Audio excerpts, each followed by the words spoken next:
Kali ini saya akan menggunakan node switch teman-teman di workflow yang pernah saya buat kemarin ya, yaitu workflow ChatGPT teman-teman. Di workflow yang sebelumnya saya menggunakan dua nodes if ya, ada order sama data order. Yang keluarannya itu hanya ada dua kan kalau if antara true dan false. Jadi kalau kita pakai if di workflow yang ini tuh memang membutuhkan logika yang ngejelimet ya, apalagi untuk saya pemula memang membutuhkan logika-logika yang agak jelimet. Dan ternyata ada nodes switch yang lebih simpel dan praktis teman-teman. Langsung aja kita akan belajar node switch teman-teman ya. Jadi perbedaan antara if dan switch itu apa? Oke. Perbedaan if dan switch itu ada pada jumlah kondisi yang dicek cara percabangannya ya. Jadi kalau if dia outputnya hanya ada dua antara benar sama salah ya. Jadi cocok digunakan ketika kita pengen punya dua output antara misalkan kalau misalkan betul dia terpenuhi, kalau salah dia tidak terpenuhi ya. Contohnya misalkan kata beli nih. Jadi kalau misalkan ada input chat kata beli hanya ada dua output kalau yang kita inginkan misalkan tidak atau benar. Itu misalkan untuk node if ya. Tapi kalau node switch teman-teman, di sini kita bisa memiliki banyak cabang hasil outputnya. Misalkan kita membuat switch mode status. Kita bisa mengeluarkan output ada baru, ada proses, ada selesai, dan juga ada satu lagi default ya. Misalkan kita mau kondisi baru. Nah ini nanti bisa diinput apa aja nih kondisi barunya. Terus kondisi proses, kondisi selesai. Jadi banyak branch ini kabelnya ya teman-teman. Jadi kalau misalkan kondisi baru dia akan masuk ke kabel yang baru. Kondisi proses dia akan masuk ke kondisi proses. Kondisi selesai dia akan masuk ke kondisi selesai. Jika semuanya tidak ada, dia akan masuk ke kondisi yang tidak cocok ya teman-teman. Jadi dia akan keluar ke cabang yang tidak sesuai dengan kondisi yang di atas ini. Langsung aja teman-teman ya, kita akan buat switch-nya. Nah, di sini kebetulan saya udah buat switch-nya teman-teman. Sebetulnya sama ya kondisinya. Rules-nya itu saya ada 4 teman-teman. Ada order, ada tambah dan revisi, dan juga input orderan. Terakhir ini ada yang default. Jadi ketika semua kondisi yang di atas ini tidak terpenuhi, dia akan masuk ke default, yaitu masuk ke AI product atau tanya-tanya lah ya. Nah, untuk di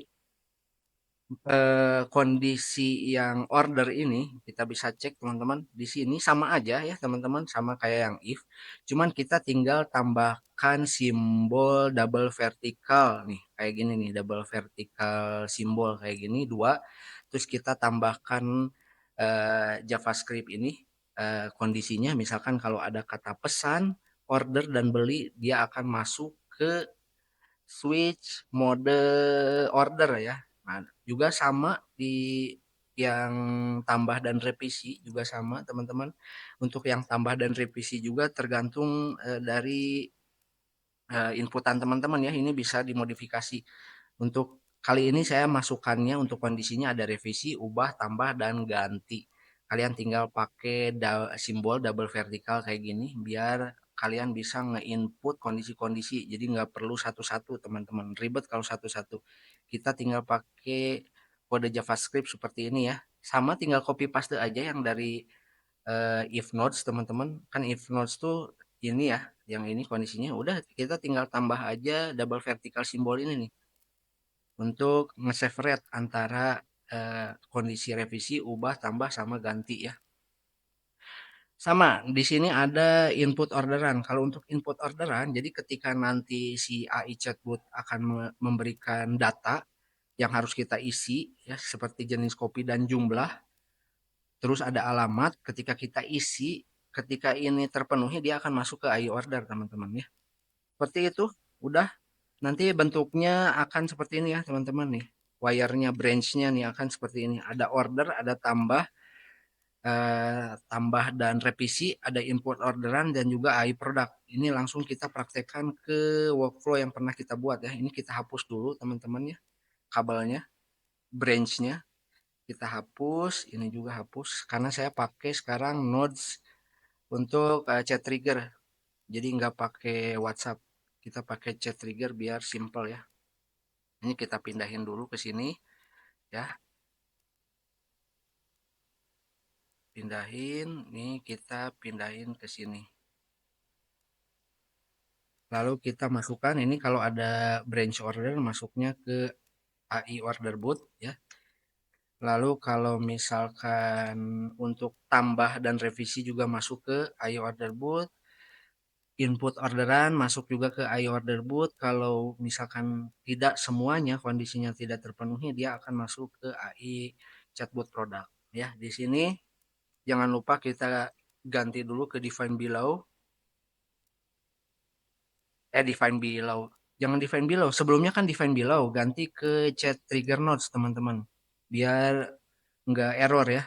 Nah, di sini laporan penjualannya kita nggak akan rubah ya, karena kita hanya akan ngecek kondisinya aja. Langsung aja kita coba, misalkan kita chat halo, dia akan masuk ke AI produk ya teman-teman. Di sini jawabannya, halo selamat datang di Kopi Santuy, ada yang bisa dibantu hari ini, ada kopi apa saja misalkan ya. Langsung kita tanya, dia akan masuk juga sama ke AI chat produk dan di sini dia akan memberikan jawabannya, lalu kita akan menggunakan wire order ya. Saya mau order. Bagaimana caranya? Nah, di sini dia akan masuk ke branch order, teman-teman. Nah, halo selamat datang di Kopi Santuy. Nah, dia akan memberikan data yang harus diisi ya. Nah, di sini kita akan copy. Misalkan kita isi ya.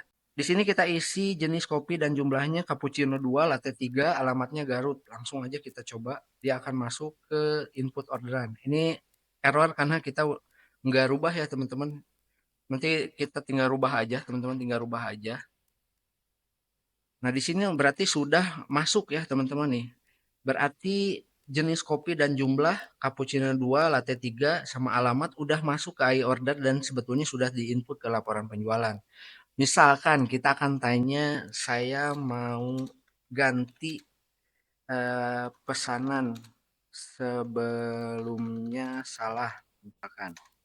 Nah, dia akan masuk ke order. Tentu saja silahkan berikan data pesanan yang baru dengan format berikut. Tambah atau revisi orderan. Untuk tambah pesanan jangan lupa isi kembali orderan sebelumnya agar data terinput. Ya udah, kita tinggal copy paste ini aja teman-teman ya. Seperti itu teman-teman. Jadi lebih simpel sebetulnya. Jadi kita hanya menggunakan satu node switch di mana nanti kita punya banyak percabangan ya. Yang percabangan ini bisa kita isi dengan sesuai dengan keinginan kita teman-teman. Seperti itu, yaitu perbedaan antara if dan switch ya. Kalau if dia hanya mempunyai dua output antara benar dan salah.